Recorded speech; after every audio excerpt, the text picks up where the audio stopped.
Hello guys, welcome to my vlog. जैसा कि आप देख रहे हैं, ये बर्तन धुल रही है। बर्तन धुलती हुई लड़की मेरी भांजी है। और हम बैठे हुए थे तो ये बर्तन धुलने लगी। फिर हमारे दिमाग में आया कि जब ये बर्तन धुल ही रही है तो क्यों ना कुछ बनाया भी जाए। फिर हम लोग सोचते रहे बैठ के कि क्या बनाएं क्या बनाएं। फिर ध्यान में आया कि क्यों ना हम पास्ता बनाएं। फिर हमने पास्ता दुकान से मंगवाया और उसकी बनाने की तैयारी करी। जब तक ये बर्तन धुलने लगी इतने में हम पास्ता लेकर के आ चुके थे। फिर हमने पास्ता को एक पतीले में निकाला और उसको धुला। इसमें हमने पानी डाला धुल करके और फिर इसको हमने उबालने के लिए गैस पर रख दिया। इसमें गाइस छोटे छोटे कुछ थे तो वो सब मैंने उसमें से बाहर निकाला, फिर ताकि ये इसमें गंदा ना हो। इसके बाद हमने लाइटर से इसमें जलाया गैस ऑन किया। फिर हमने इसको उबलने के लिए छोड़ दिया। जब तक हम सोचे कि कुछ ना कुछ हम काट ले तो हम टमाटर काटने लगे। और टमाटर इसमें क्योंकि डलता है पास्ते में, फिर हमने कढ़ाई रखी और उसमें तेल डाला।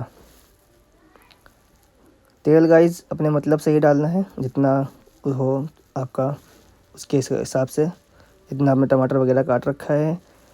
फिर हमने देखा थोड़ा बहुत हल्का बहुत उबल चुका है हमारा पास्ता। खैर गाइस, जब तक ये बन रहा है तब तक मैं आपको अपने बचपन की कहानी सुनाता चलूँ। गाइस, मैं अपने घर में सबसे छोटा हूँ, इसलिए मेरे पे बहुत सारी जिम्मेदारियाँ थी अपने बचपन में। मेरे को सुबह स्कूल जाना होता था। स्कूल जा कर के फिर मैं घर आता था, फिर खेलने जाता था बाहर, और इसी में मेरा पूरा दिन निकल जाता था। फिर सारे भाई बहन मेरे बहुत बड़े थे तो उनकी भी जिम्मेदारियाँ थी, क्योंकि पहले कम खाते थे, जैसे जैसे बड़े होते गए ज़्यादा खाने लगे और सब टेंशन मेरे को ही थी। इसी वजह से मुझे बड़े होने में भी टाइम लग गया। गाइस, आप यकीन नहीं करेंगे, मुझे बड़ा होने में पूरे के पूरे 18 साल लग गए, क्योंकि ज़िम्मेदारी ही इतनी थी मेरे ऊपर। और फिर घर का ख्याल भी रखना था, अम्मी का ख्याल रखना था, अब्बा का ख्याल रखना था। तो मैं मतलब बस हो गया बड़ा, बस किसी तरीके से। फिर जब मैं बड़ा हुआ तो फिर मैंने सोचा कि अब मैं क्या करूं। तो पहले मैंने जॉब किया। फिर जॉब करने के कुछ टाइम बाद फिर मैंने बिज़नेस डाला। जैसे ही मैंने बिज़नेस डाला वैसे ही लॉकडाउन लग गया।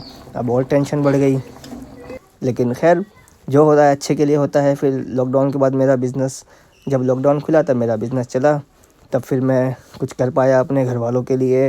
लेकिन गाइस, ज़िम्मेदारी तो ज़िम्मेदारी ही होती है, और छोटे होने की वजह से बहुत सारी ज़िम्मेदारियाँ थी। इसी वजह से मैं अपने पूरा बचपन मैंने खेल के गुजार दिया। इतनी ज़िम्मेदारी होने की वजह से मैं ढंग से एंजॉय नहीं कर पाया। सिर्फ खेल खेल में पूरा बचपन काट दिया मैंने। खैर गाइस, ये तो ज़िंदगी का हिस्सा है, तो अपने ज़िंदगी में सभी को करना पड़ता है। जितने भी छोटे लोग हैं वो इस चीज़ का दर्द जानते होंगे। अब मैं अगर आप लोग को ज़्यादा बताऊंगा तो आप लोग ज़्यादा इमोशनल हो जाएंगे, तो इसीलिए हम अपनी वीडियो को अब जिस पे थे हम उसी पे कंटिन्यू करते हैं। देखते हैं गाइस, ये हमारा जो है पास्ता भी तैयार हो चुका है और अब हम इसको चला रहे हैं। और ये मसाला देखें, ओ माय गॉड, ये तो हमने बाद में डाल दिया। खैर, आप समझ सकते हैं, पहले ये मसाला बनना था, उसके बाद वो पास्ता बनना था। लेकिन ये वीडियो उल्टी हो चुकी है, तो कोई बात नहीं। साथ में चाय भी चढ़ा दिया है और चाय भी हमारी बन के तैयार होने वाली है। पास्ता हमारा तैयार हो चुका है और देखिए ये चाय भी जो है तैयार हो चुकी है हमारी। फिर हमने गाइस सब लोग साथ बैठे और साथ बैठ करके हम लोगों ने पास्ता खाया और बहुत मज़ा आया हमें पास्ता खाने में। पास्ता बहुत टेस्टी बना था। और ये व्लॉग देखने के लिए थैंक यू गाइस। मिलते हैं अगले व्लॉग में।